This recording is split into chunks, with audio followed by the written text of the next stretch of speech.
सबको जय मसीह की। आइए हम इस समय में कुछ वीडियो के माध्यम से, ऑडियो के द्वारा हम कुछ बातों को सीखने जा रहे हैं। हर कलीसिया में प्रभु भोज का आयोजन किया जाता है और किसी कलीसिया में सप्ताह में किया जाता है, कोई कलीसिया में प्रति माह किया जाता है। कलीसिया के अलग अलग नियम होते हैं, उस प्रकार से प्रति सप्ताह प्रति माह प्रभु भोज दिया जाता है। तो क्यों नहीं आज हम प्रभु भोज के विषय के ऊपर हम बात करें। मैं इस ऑडियो को आपके लिए मैं रिकॉर्ड करना चाहूँगा ताकि यह ऑडियो आपके लिए सहायता करेगा। जब भी आप प्रभु भोज में सम्मिलित होते हैं या प्रभु भोज के लिए संगति में जाते हैं, उस समय में अवश्य आप इस ऑडियो मैसेज को अवश्य आप सुनिए। यह ऑडियो मैसेज आपके लिए बहुत ही आशीष का कारण होगा।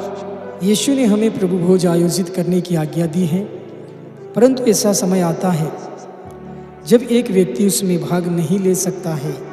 तो पौलुस ने 1 कुरिन्थी 11:27 में हमें बताया है, आप बाइबल में इस वचन को अवश्य पढ़ सकते हैं कि हमें प्रभु भोज में अनुचित रीति से सहभागी नहीं होना चाहिए। हम में से कोई व्यक्ति यीशु की मृत्यु और क्षमा के योग्य नहीं है, इसीलिए हम उचित रीति से कैसे सहभागी हो सकते हैं।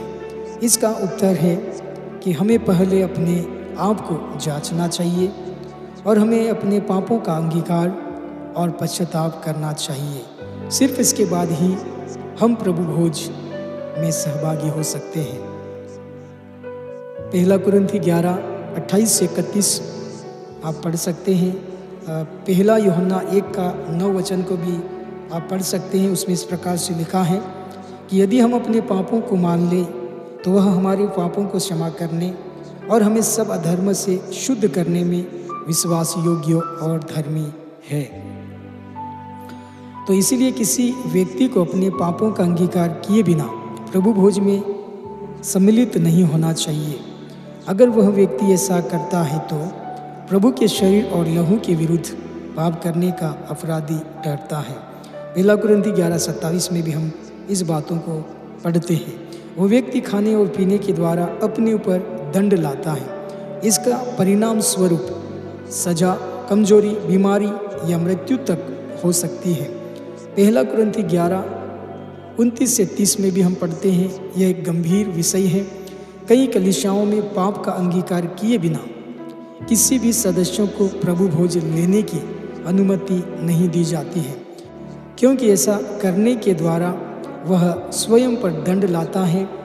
यद्यपि किसी व्यक्ति के लिए प्रायश्चित करने से इनकार करना अपेक्षाकृत उससे भी अधिक खतरनाक है। अगर हमने पाप किया है तो हमें उसका अंगीकार और पश्चाताप करने की ज़रूरत है। इसके बाद हमें प्रभु की मेज पर आना चाहिए। सभी मसीह मानते हैं कि प्रभु भोज हमारे लिए अंगीकार और पश्चाताप के साथ मसीह की मृत्यु को स्मरण करने का समय है, क्योंकि यीशु ने हमें उसकी मेज से खाते और पीते समय उसकी मृत्यु को याद करने की आज्ञा दी है। 1 कुरिन्थी 11:24-25 में हम इस बात को पढ़ते हैं। प्रभु भोज की विधि मानते समय हम केवल मसीह की मृत्यु का स्मरण करते हैं, वरन दूसरों के लिए उसकी मृत्यु से आने वाले अनुग्रह का दावा भी करते हैं। पौलुस ने लिखा है कि जब कभी तुम यह रोटी खाते और पीते, इस कटोरे में से पीते हो, तो प्रभु की मृत्यु को जब तक वह न आए प्रचार करते रहो। 1 कुरिन्थी 11:26। मसीह की मृत्यु के कारण हम क्षमा और अनंत जीवन प्राप्त करते हैं। हम प्रभु भोज में सहभागी होने के द्वारा इन आशीषों के लिए अपना आभार प्रदर्शित करते हैं। हम प्रभु के आने तक प्रभु भोज आयोजित करते रहेंगे, इसलिए हम मसीह के पुनरागमन की प्रतिज्ञा करते हैं। 1 कुरिन्थी 11:26।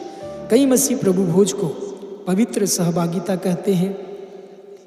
यह मसीह के साथ हमारी संगति को दर्शाता है।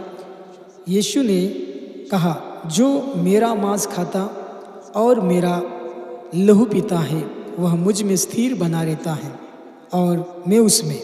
यूहन्ना 6:56। हमारी यह संगति केवल मसीह के साथ ही नहीं वरन हमारी विश्वासी मित्रों के साथ भी है। हम मसीह की देह में सहभागी होते हैं, इसीलिए हम एक दूसरे में भी भागी होते हैं। सिर्फ एक रोटी है, वह यीशु मसीह है।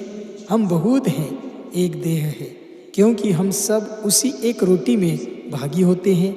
1 कुरिन्थी 1 अध्याय 17 पद में हम इस बातों को पढ़ सकते हैं। इसके साथ ही कई मसीह मानते हैं कि प्रभु भोज अनुग्रह का साधन है। इस मार्ग के द्वारा हमें परमेश्वर का अनुग्रह दिया गया है। जिस प्रकार हम प्रभु भोज के कारण सचमुच में दंड पाते हैं, 1 कुरिन्थी 11:27-32, उसी प्रकार हम उसके कारण सचमुच में आशीष भी प्राप्त करते हैं। ये मसीह मानते हैं कि हम प्रभु भोज में विशेष रीति से पापों की क्षमा प्राप्त करते हैं। यीशु ने कहा, यह मेरी वाचा का लहू है जो बहुतों के पापों की क्षमा के लिए बहाया गया है। मत्ती 26:28।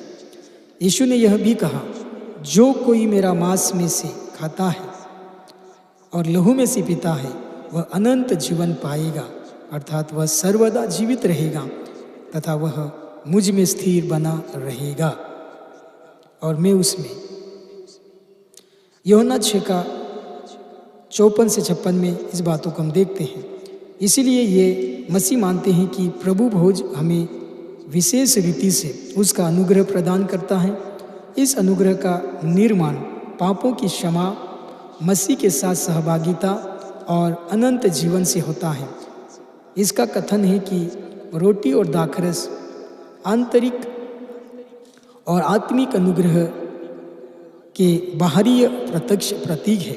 सिर्फ रोटी और दाखरस को खाने से कुछ नहीं होता है, परंतु विश्वास के साथ उनमें भागी होना, विश्वास के साथ उनमें भागी होने पर हम प्रभु भोज के आंतरिक अनुग्रह को प्राप्त करते हैं। अगर हम विश्वास के बिना इनमें भागी होते हैं तो हम अनुग्रह पाने के बदले दंड पाते हैं। 1 कुरिन्थी 11:27-32 में हम पढ़ रहे हैं। कई अन्य मसीही नहीं मानते हैं कि प्रभु भोज में विशेष अनुग्रह उपलब्ध होता है। उनका विश्वास है कि सिर्फ परमेश्वर के लिखे हुए वचन के द्वारा ही हमें परमेश्वर का अनुग्रह उपलब्ध होता है। ये नहीं मानते हैं कि विशेष साधन अर्थात रीति विधियों के द्वारा परमेश्वर अपना अनुग्रह प्रदान करता है। जब हम यीशु पर विश्वास के साथ भरोसा रखते हैं तब हम शारीरिक रूप से नहीं वरन आत्मिक रूप से उसकी देह में से खाते हैं और उसके लहू में से पीते हैं। इन मसीहों का मत है कि प्रभु भोज केवल इस अर्थ में विशिष्ट है, कलीसिया के रूप में एक साथ मिलकर मसीह की मृत्यु को स्मरण करें। यह सामूहिक आराधना और गवाही की एक प्रक्रिया है। हालेलुया। प्रभु आप इन वचनों के जरिए इस ऑडियो के द्वारा परमेश्वर आपको आशीष करें। प्रभु भोज लेने से अवश्य आप इस ऑडियो मैसेज को जरूर सुनिए।